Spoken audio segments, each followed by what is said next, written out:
Hey, welcome back. So we're Late Paper Dreamers. This is our second episode. We're gonna do a spoiler-free review of Late Paper Dreamers. We got a good suggestion to do that.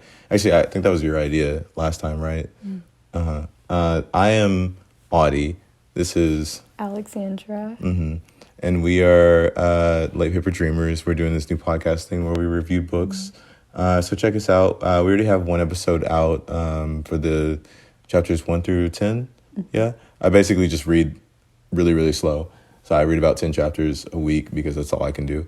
And Alexandra just finishes the book in like what? How fast did you finish this book?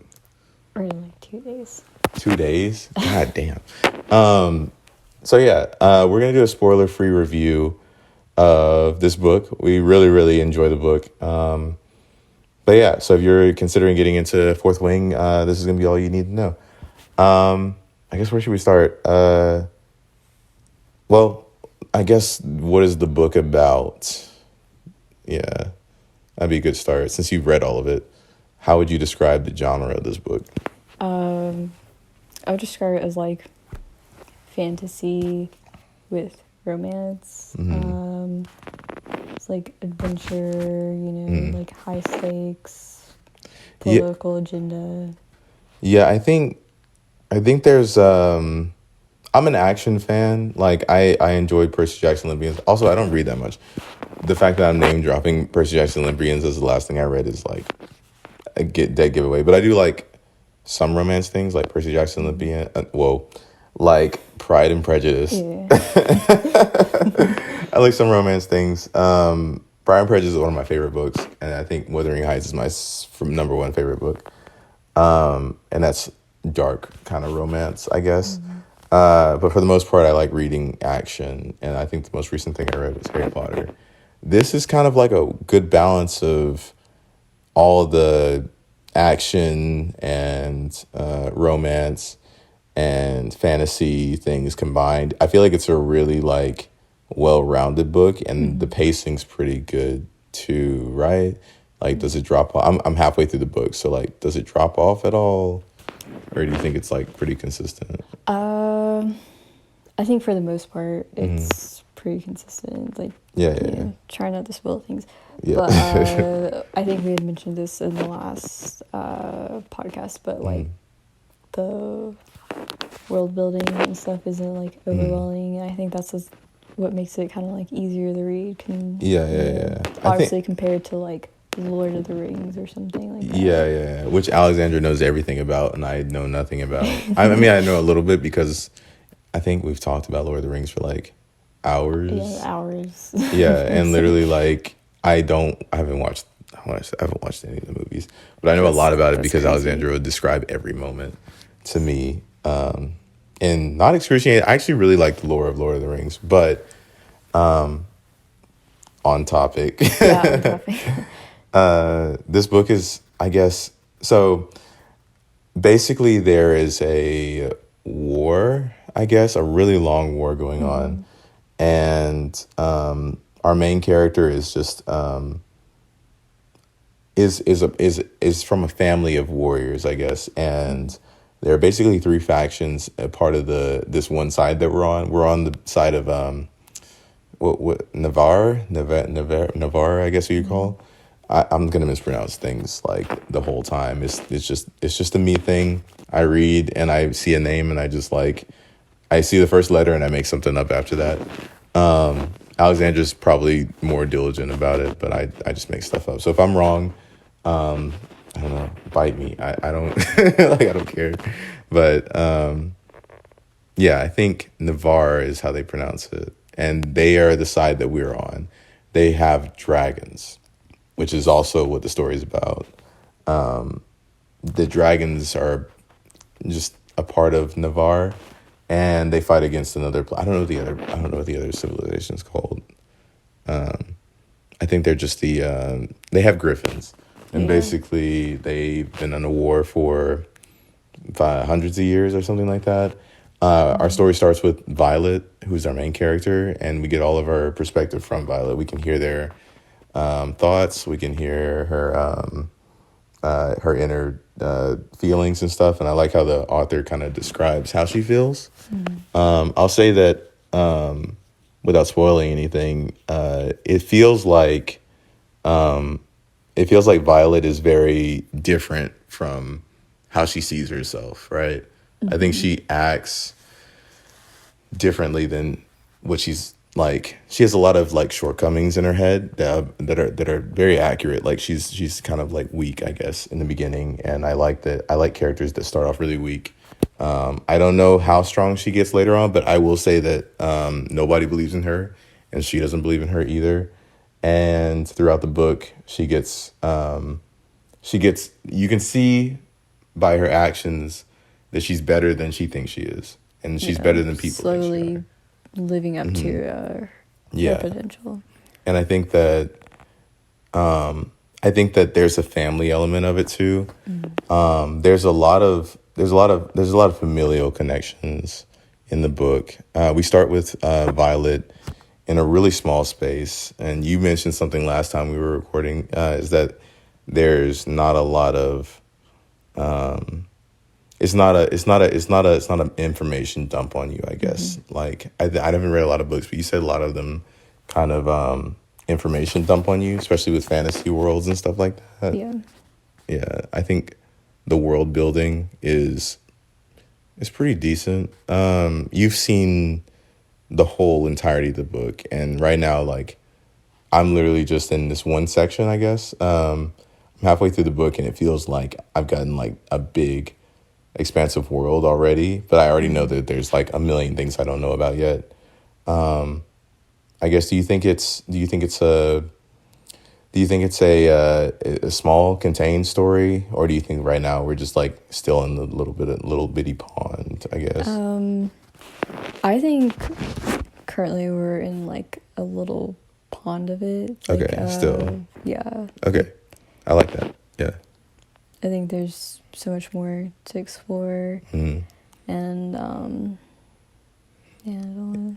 I mean, it's it's a character driven story because we don't get a lot of politics in the beginning, I guess. But you get hints of it, like why is she being forced into certain situations, and like why are there only these type of things. So the main three branches of the military, which it seems like everybody goes into, I guess, are the scribes, which are basically librarians. And they also do like literary things or they do information things. So they bring orders from the front lines to other places really quickly. And they do Violet was basically going to be that. That's our main character. She really wants to be that. She's kind of like us. So we like nerdy shit. She likes nerdy shit.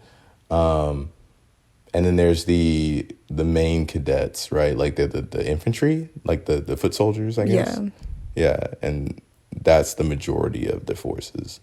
And then where our story takes place is the riders who ride dragons. And I guess there's a magical element to it too. So they basically channel their kind of like magic through their dragons. It's a really interesting power dynamic, but I'd say that they don't really like overload you with that information. Who do you think is your favorite character? Because I don't think that's a spoiler yet. Oh wait, you mentioned this in the last podcast, Yeah, didn't you? Yeah. I think it changes. I think Mine like changed a lot. Yeah, I said last episode that I really liked Rhiannon, and I think I like Liam. Liam? Yeah. Yeah, he's got a dimple. You're not gonna get introduced to Liam till like a little bit later, and if you're watching the second episode now, we're gonna talk about that one because he's actually a pretty great character. I guess the author does really good work with characters that seem, I don't want to say they seem one-dimensional. I feel like they seem like they have one main characteristic about them, and then it turns out that they're a lot deeper than that, I guess. Yeah. There's a lot more behind a lot of people's stories, and she is a romance writer. Alexandra showed me or told me about her other books, and they're all romance related. And like, I will say they don't get related to romance that heavily till chapter somewhere around chapter like 13, I guess.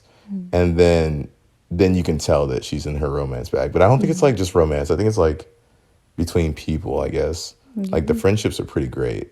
Not that there's a lot of friendships, but I feel like they're real. Like I feel like they're real people with like not just goofy side characters, which is rare for me because I read Percy Jackson Olympians. That was that. Do you have any favorite duos or anything like that? Or do you think you're all like, I mean, most of the duos kind of fuck, so they're kind of like couples. Yeah. Yeah.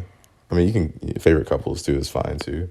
I mean, I don't really think I have one, cause like. Oh, well, you've read the book, so you can't spoil it for me, can you? Yeah. I would say.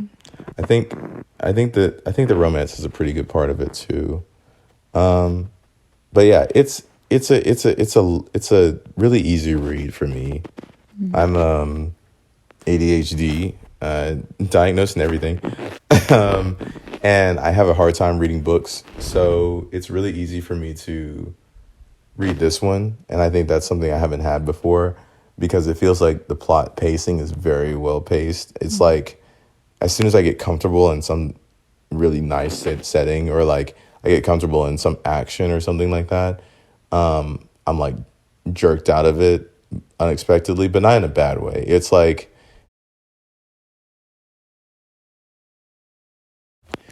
it's at the moment where I may have, I guess, been willing to like tap out, I guess. But it's not like I felt like that energy. I was kind of like more like in the moment of the story, and then it would just change scenes or change, or something would be really important happening, I guess. Like there's some moments where people just straight up die.